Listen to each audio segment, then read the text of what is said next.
pour activer le produit. Maintenant, on permet à l'administrateur réseau de mettre à disposition des clés et une activation automatique quand les machines rentrent dans son réseau d'entreprise. Donc on a complété un peu la technologie d'activation et la technologie de protection des logiciels. Des précisions juste là-bas, on va prendre une question là-bas et puis on va...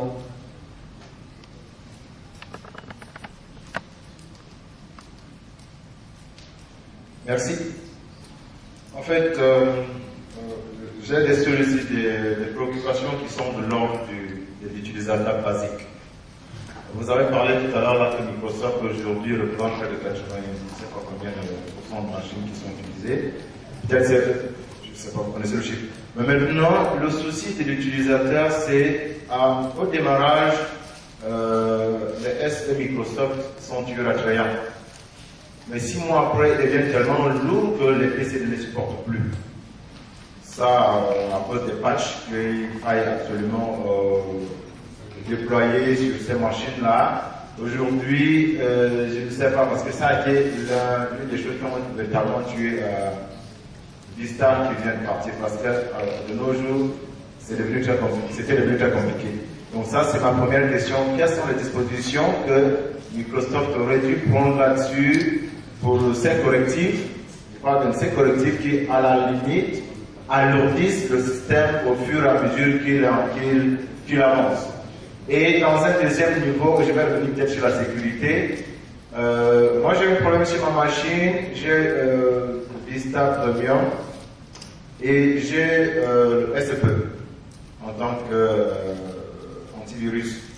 Mais j'ai un problème avec le Security Center qui ne parvient pas à se mettre à jour parce qu'il estime que mon antivirus n'est pas à jour. Pourtant, l'éditeur me garantit qu'il est à jour, mais Windows me dit qu'il y a un problème. Alors, ces interactions avec les autres éditeurs de sécurité, ça m'intègre une point protection. Donc, ces interactions avec les autres éditeurs par rapport aux produits natifs de sécurité que vous mettez, le Defender, le Firewall et autres, comment ils interagissent lorsque l'utilisateur a ses propres outils de sécurité. Merci. Donc, la première question, c'est de savoir qu'est-ce qui a été fait pour que on puisse gérer les problèmes de dégradation de performance de Windows Vista au fil de l'utilisation du PC par l'utilisateur. Il faut savoir, la première chose à savoir, c'est de définir exactement qu'est-ce qui est à l'origine de la dégradation. Parce que ça ne veut pas dire que fondamentalement l'OS a des problèmes dans ses fonctionnalités de base. Ça peut être dû au problème de virus par exemple. Okay?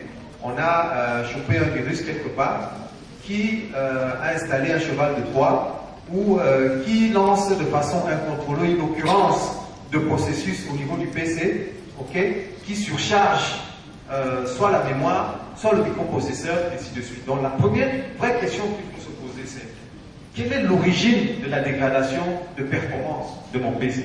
Ça, c'est la première question. Une fois que l'on a répondu à cette question-là, nous, Microsoft, nous nous sommes rassurés que, d'un point de vue de la performance pour Windows 7 versus Windows Vista, on a moins d'utilisation des ressources au niveau du processeur et au niveau de tout ce qui est contrôle de l'énergie au sein de la machine. Ça, c'est la première chose. Deuxième chose, on a embarqué, comme dans Vista, tout ce qui se faisait dans les mécanismes de défragmentation de votre PC. Okay? On ne se rend pas souvent compte, mais parfois le simple fait de défragmenter votre PC vous permet de gagner 30 à 40% dans la performance. C'est un peu comme un bureau qui est désordonné. À partir du moment où votre bureau est sans dessous-dessous, l'accès à l'information se fait toujours beaucoup plus lentement que lorsqu'il est ordonné. Le même principe vaut pour les PC. Or, dans les OS classiques, on devait faire cette défragmentation de façon manuelle. Aujourd'hui, on a embarqué depuis Vista une défragmentation qui se fait de façon autonome, sans que le client, à la limite, l'utilisateur ne se rende compte que la défragmentation est en train d'être faite. Donc, première chose, il faut savoir d'où vient la dégradation de la performance de la machine. Ok? Et nous, on a embarqué un certain nombre de fonctionnalités pour améliorer la performance. Deuxième question. Les interactions avec les autres. Voilà, les interactions avec les autres éditeurs. Ok, il faut savoir que on le gère dans un scénario d'antivirus d'infrastructure. Aujourd'hui, on a des applications telles que System Center,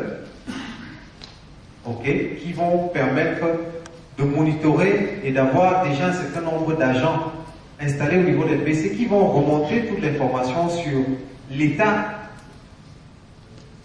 de la machine, que ce soit le bon niveau de patch, que ce soit les problèmes qui sont survenus, ou le tout, c'est d'avoir des packs, des HCON packs nécessaires et de les déployer au niveau des serveurs.